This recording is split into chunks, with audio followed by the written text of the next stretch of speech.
July 5th, 2010. I don't really know what to say. Last week I was in a bad car crash. The doctor said I had suffered some brain injuries in the crash, and that it's a miracle that I'm not dead. They also said that I needed to stay on top of things, especially when it came to memory. I guess I'm supposed to be writing in a diary for 2 months. 2 whole months. I'm a man. Men don't write in diaries. But Dr. Schneider said that this would be good for me. I guess that means I'll be writing for quite a while. It doesn't have to be everything that I do every day. Just 1 or 2 things that happen to me each day, so I guess day 1 is going to be my personal information. My name is James Hunter. I live in Sheboygan, Michigan. It's not a huge house. It's basically just the upstairs and the basement. I have an attic, but I haven't ever been up there. I guess one of my favorite things about this house is the fact that it's secluded. I live out in the country, so no one ever goes past here. That makes it the perfect spot for murder. Oh, I'm not a murderer. The truth is, I got this house for a really low cost because someone was murdered in it a year before I moved in. I don't really know much about the murder, but I know that the body was found on the old wooden staircase that leads from the basement to the garage. Anyway, a young couple moved into the house 6 months later and left a month later when they found the basement steps broken. They were sure it was a ghost that broke the stairs. They found out later that the steps were old and rotten, and the husband fell through while he was sleepwalking, but they refused to move back in. That's why I moved here. I'm a huge fan of the paranormal. I saw my grandmother's ghost appear at the foot of my bed once when I was 11 years old. Ever since then, I've been trying to get another ghost to appear to me. So far, no luck. However, I'm hopeful that this house will bring me the paranormal experience I crave so badly. In fact, when I moved in here on June 12th of this year, I spent my entire first night here examining that staircase. It's actually very interesting. There apparently used to be access to the area under the steps for storage, but that was closed off when the staircase was remodeled. Now, it's surrounded by walls of concrete, and I can't even see through the area underneath. The vertical wooden planks that connect to the horizontal ones fill up all the open space. Sorry, diary. I know you didn't want to hear about some dumb ghost enthusiast talks about a creepy old staircase. I just hope that there is some actual paranormal activity going on here. I've been living here for a month now, and so far, no luck. Anyway, I think that's plenty for one day. I'm going to go to bed now. Talk to you tomorrow. I'm talking to my diary like it's a person. I really am going insane. Note to self, if you name this diary, I'm calling the men in the white jackets. July 6, 2010. After 12 boring entries in this journal, I finally have something worth writing about. Something happened to me last night, something extraordinary.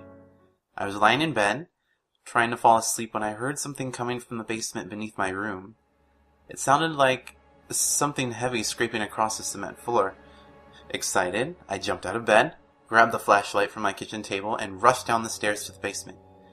Naturally, the first thing I did was stand on the wooden staircase and scan the entire room. Nothing seemed out of place. "Hello?" I asked the dark room. "Is someone there?" I waited for a while, but received no response. "Can I talk to whoever's in here? I don't want to hurt you. Can you tell me your name?" Again, I was answered with silence. Curious as to what I heard move, I grabbed the biggest thing in my basement, which was the dryer, and pulled it away from the wall. It made a loud scraping noise, but it wasn't quite like what I heard. I then tried the same thing with the washing machine, workbench, and treadmill. But none of these sounded right. The workbench sounded most like what I thought I heard, but it still didn't seem right. I stayed up until 3:30 this morning searching for answers, but there was still no evidence that a ghost was involved. July 17th, 2010. Call me crazy if you want. Maybe I am crazy. I still have no clue who these comments are directed at. I guess I'll just assume that Dr. Schneider will end up reading these journal entries. Anyway, I called in a psychic today. Yeah, I know what you're thinking. Doesn't you know that psychics just scam your money? Well, I'm not so sure. The psychic's name is Laurie Marvin. She came in early this morning to scan my house for spiritual activity. Surprise, surprise! She knew that something very dark had happened on those steps in the basement. I swear I didn't tell her anything before she went down there. She said that she was getting a strong reading from a spirit named Carlton, as she stood on the wooden staircase leading to the garage. That's all that she could tell me. I asked if he meant me any harm, but she told me that she still didn't know. Still, Carlton is something to go on. After Miss Marvin left, I decided that it was time for me to hit the internet and see if anyone named Carlton had died recently in Sheboygan. As it turns out, Carlton Mueller was the name of the man who was murdered by Tyler Frank, his business partner, on those wooden stairs last year. Who's a fraud now, huh? July 23rd, 2010. I know. I'm sorry that I haven't been writing in my journal recently. To tell the truth, I've been so busy with my new job as Sheboygan's new newspaper editor that I haven't had time. I figured that writing in newspapers was similar enough to writing in my journal that it would be okay. Dr. Schneider, however, told me yesterday that it was not okay, and that these journals are for my own benefit. He said that I'm supposed to be writing to help me remember my life. I guess it's a little true. Ever since my entry on the 19th about going fishing with Jerry, my memory's been a little foggy. I guess I'll have to remember to write in this journal more often. Oh well, I sincerely apologize to myself. I accept. Hooray. Cake and beer all around. July 29, 2010. Oh my god, I'm so happy I could cry. Actually, I'll be honest, I did cry. I wrote in my diary and I cried. I don't even care how girly that makes me sound anymore. I have seen the most amazing thing in my entire life. I was lying in my bed last night when I realized that I had left the bedroom light on. So I rolled over and got out of bed. I opened up my bedroom door and looked down the hallway. What I saw actually almost made me wet my pants. It was a man. A grown man. He was standing on the other end of the hallway, just staring at my bedroom door. The light from the bedroom door illuminated his face beautifully. He had a tall head with short, black hair. A few whiskers were scattered across his face, giving him a rugged, tired look. "Hello?" I asked nervously. The man didn't answer. "Are you Carlton?" I forced the words out of my mouth. To my delight, the figure nodded. I was talking to a ghost. I couldn't believe it. Just to make sure I wasn't dreaming, I pinched my arm as hard as I could. The intense pain convinced me that this was real. "How did you die?" I inquired. Of course, I already knew the answer. I just wanted the ghost to speak to me. Sadly, he did not. He simply stared at me with steady eyes. I don't know how long Carlton and I looked at each other. It could have been only 10 minutes. But it felt more like an hour. No matter what I asked, the ghost of Carlton Mueller would not speak to me. The only response I received from Carlton all night was when he nodded his head to confirm that he was in fact Carlton. I finally returned to my bed after bidding Carlton good night. When I woke up this morning, he was gone. August 3rd, 2010. Well, I was starting to get worried that Carlton wouldn't show up again. Every morning that I wake up since I first saw him, I find the furniture in the dining room, living room, and basement completely rearranged. I knew that this was Carlton, and I didn't care. It's just that, well, I wish he'd show his face again. And he did. Last night I was sleeping soundly when I heard something move in my room. I woke up and rolled around, expecting to see a chair on its side, courtesy of my good friend, Carlton Mueller. Instead, I saw Carlton himself standing over my bed, staring down directly into my eyes. I nearly screamed, but I didn't want to scare him away, so I quietly whispered, "Hello, Carlton." Carlton didn't react. I asked him if he wanted me to wake up.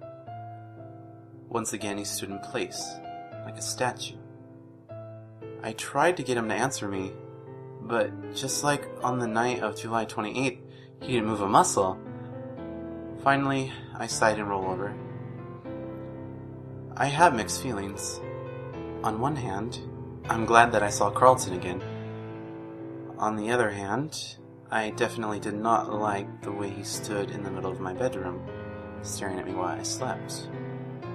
Who knows how long he was there after I fell asleep? More importantly, what if he stands there every night, and last night was just the first time I saw him? The malicious look in his dark eyes as he stared at me was unsettling. August 4th, 2010. I couldn't sleep last night. Yesterday, I thought that I wasn't scared of Carlton. I thought that after a day I'd have had enough time to get over it. Now, however, I'm positive that I'm actually intimidated. In fact, intimidated is an understatement. I lie awake in my bed all night long, shaking like crazy. I couldn't stand the thought of waking up and seeing Carlton watching me with such a malevolent glare again. I don't know how Tyler Frank killed Carlton Mueller, but it must have been horrible. That is one pissed off spirit. But I can't let my emotions control me like this. Writing in my journal may very well be the only thing keeping me sane after that incident. Which is ironic, since I feel like I'm talking to myself. Regardless of whether or not I'm actually insane, I will not let Carlton's presence in my house affect me like this. This is my house, not his. I shouldn't have to leave just because of a ghost. More importantly, if I let him scare me like this, he will feed on my fear, and very likely he will do it again. I really don't want him to scare me again. However, know this, Carlton. If you try to scare me again, I will not be afraid. I will not leave my house because of you, Carlton Mueller. August 5th, 2010. Well, this is a good reason to celebrate. It's been a month since I was assigned this project, and that means I only have a month left. I would crack open a bottle of champagne if I wasn't scared to death of going into that basement. Last night, I didn't sleep again. All night, I heard noises coming from the basement. I kept my bedroom door closed and locked as if ghosts needed to use doors. I don't know what Carlton's doing down there, but it's really annoying. At least I can rely on the fact that as long as he's moving stuff around downstairs, he can't be watching me upstairs. And all night long, I kept hearing that scraping noise over and over. That same scraping noise. That's another thing. I wish I knew what that was. I've completely rearranged everything in my basement since the first night when I heard Carlton, but nothing makes that specific sound. I just can't figure out what it is. I am absolutely 100% positive that nothing in my basement makes that noise. So what is it? August 6th, 2010. So I saw Dr. Schneider yesterday again. He said that my head injury may have affected me worse than he originally thought. He said that insomnia might be due to brain damage. I laughed and explained that I've been staying awake because a ghost watches me when I sleep. For some reason, that didn't comfort him. August 14th, 2010. I went downstairs. I finally got up the courage to go down into my basement. Of course, I didn't see Carlton. There were no signs that Carlton had ever been down there. In fact, everything in the basement was exactly the way I left it when I last came upstairs. I was kind of hoping that I would see something out of place, so that I knew what Carlton was moving around down there. Actually, it's quite odd.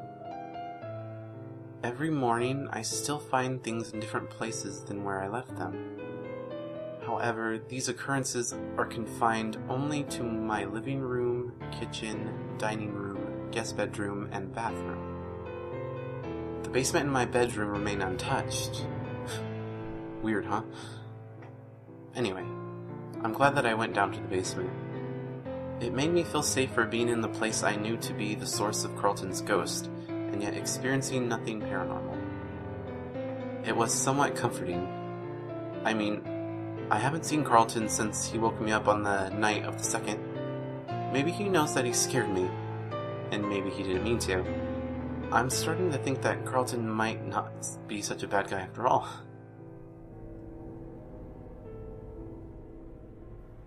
August 21st, 2010. I can't handle this anymore. Every day I sit down at my desk and write down whatever it was that I did that day like some lab rat. I feel like a child who's been ordered to color a picture. I am not Schneider's lab rat. Last night I left my door unlocked. It's been almost 20 days since I saw Carlton in my bedroom, so I thought I might be safe. God, why am I so unlucky? I woke up at 3 a.m. this morning, and I knew instantly that there was someone standing over me. I slowly rolled over, and of course, saw Carlton. But he wasn't standing in the same place he was in the last time he was in my room. This time, he was standing right over my bed. He looked different than he had before, too. His hair was much messier than I remember seeing it the first night. And his eyes, they made me shudder. They were surrounded by darkness, and the first thought I had when I saw them was, evil. I had never really considered Carlton evil before last night. Maybe a troublemaker, a creeper, and a bit mischievous, but not evil. I gasped loudly when I saw him. His reaction didn't change as usual. "Carlton!" I nearly shouted, remembering to keep my emotional distress to a minimum. I corrected my tone and continued. "Why are you here?" As I predicted, Carlton didn't reply. "Please leave," I said quietly, not breaking my eye contact with him. Carlton's eyes widened to a frightening size and his head tilted a little bit. "No, no," I said quickly, sitting up and backing up to the other side of my bed. "I didn't mean that you should leave the house. I meant you should leave my bedroom, please," I added when Carlton's eyes narrowed and his nostrils flared angrily. "Look, I don't want you to leave the house," I insisted. "I want you to stay." Very slowly and deliberately, Carlton moved around my bed to the side that I crawled to. "But, you know, when I'm sleeping, that's my time, Carlton." When the ghost didn't stop, I scooted back over to the side of the bed I woke up on. "Carlton, please, don't hurt me. I've never done anything to hurt you. Why would you go after me?" Carlton didn't answer. He walked quietly to the foot of my bed and stood there with his usual, overseeing attitude. He didn't leave until I fell asleep again. I woke up this morning and found my bedroom door open. I can't live like this for much longer. If I can't get Carlton out of this house, I'm going to have to move out and let someone else deal with it. August 22nd, 2010. I locked my bedroom door again last night, and there was no sign of Carlton. I'm never unlocking that door again. I think Carlton thinks it's my way of welcoming him into my bedroom. I just hope I didn't hurt his feelings. Wait, what am I saying? I hope I didn't hurt the ghost's feelings? It's ridiculous. He came into my home, moved all my stuff, scared me to death, and I'm saying that I hope I didn't hurt his feelings? Forget that. I hope he went down to his ghost mama, cried ghost tears, ate a whole gallon of ghost ice cream, and ended up losing his ghost leg to ghost diabetes. I don't care what Carlton wants anymore. I want Carlton gone. It's really too bad that he's a ghost, because if he wasn't, I'd wish he was dead. Then again, I think both Carlton and I would be happier if he was still alive. August 28, 2010. The exterminator came over today to spray his bug-killing stuff like he has every month since I moved in here. While he was here, he decided to make my life even more miserable by telling me that I had a termite problem. Why the hell not? I mean, everything else in my life has gone wrong. My house has termites, my life is being tormented by an evil poltergeist, I may or may not have permanent brain damage, and I'm probably going insane because of all this crap put together. I want to die. At least then I'd be able to make someone else's life as horrifying as Carlton has made mine. But wait, I need to get my house fumigated. No, I'm not an idiot. I know that fumigating my house won't kill a ghost. However, it will give me a good reason to move out for a day or two.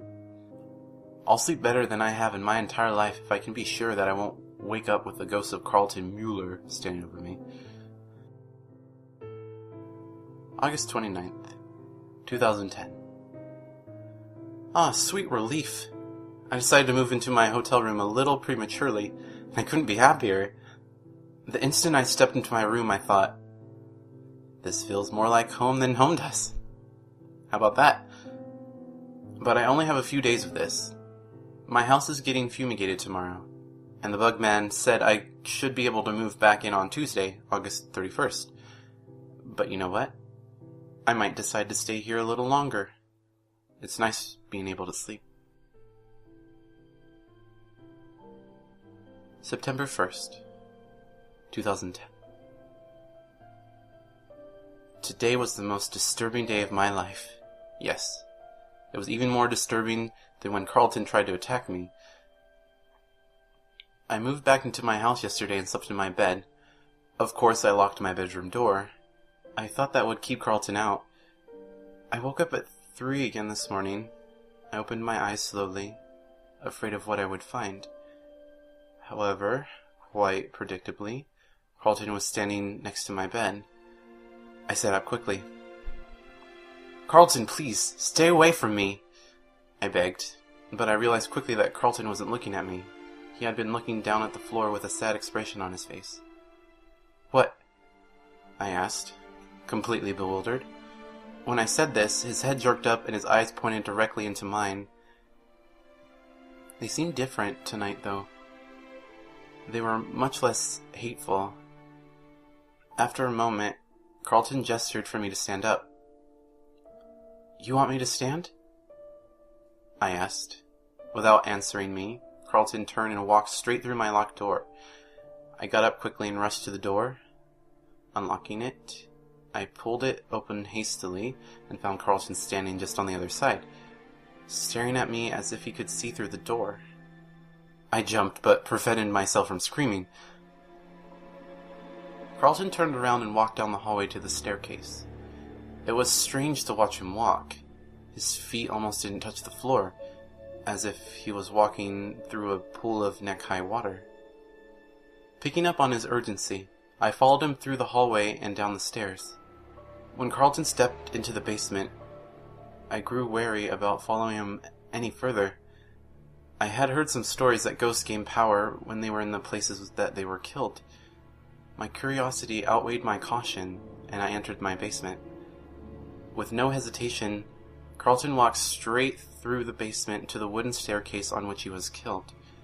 He stopped right next to it and gestured for me to stand at the base of the first step. I did. Carlton pointed to the third and fourth steps, and then gestured towards the ceiling. "Am I supposed to, what, lift them up or something?" I asked, confused. Carlton nodded. I felt stupid doing it, but I tried anyway. To my surprise, as I pulled up on the third and fourth steps to the wooden staircase, they shifted slightly. I looked over at Carlton, who nodded stoically. I gulped, realizing that my mouth was uncomfortably dry. I fixed my grip on the steps and pulled up again. This time they came off the staircase in one piece with a loud scraping sound. I knew that sound. I knew it so well. I heard it coming from my basement every night. I looked inside of the hole made from the lack of the third and fourth steps, but I couldn't see anything. "Hold on," I said to Carlton. "Let me go and get my flashlight." I dashed up the stairs, grabbed the flashlight from the kitchen table, and ran back down. Carlton was standing in the exact same place he had been before I left. He pointed inside the hole. I knelt down and shone my flashlight through the stairs. Inside I saw a body. A dead body. I gagged and dropped the flashlight. It fell to the floor where it flickered and resumed its regular glow. Forcing myself to control my reflexes, I picked up the flashlight and aimed it at the body. It was a man's body, and I saw his face clearly. I felt like my entire body was paralyzed. I knew that face. I called the police immediately, and they were there within 15 minutes. They investigated my entire house from top to bottom. They even searched the attic. The sergeant, Dale Turner, asked me to give him a statement, so I told him exactly what happened. "I woke up at 3 o'clock, and there was a ghost at the end of my bed," I said. I didn't care if I sounded crazy. "He led me down the stairs into the basement, where he showed me how to lift these steps. So I did, and I found his body." "You found whose body?" Sergeant Turner asked. "The, ghost's?" "Yes, it was the body of Carlton Mueller," I told him. "I think his spirit's been trying to communicate with me for a while. I've been seeing his ghost around my house for the past month now." "Did you say month?" the sergeant inquired. "Yeah, I first saw him on July 29th. Ever since then he keeps showing up." "Mr. Hunter," Sergeant Turner said quietly, "this man that you found, we've been looking for him for about 2 months now. But he's only been dead for a couple days."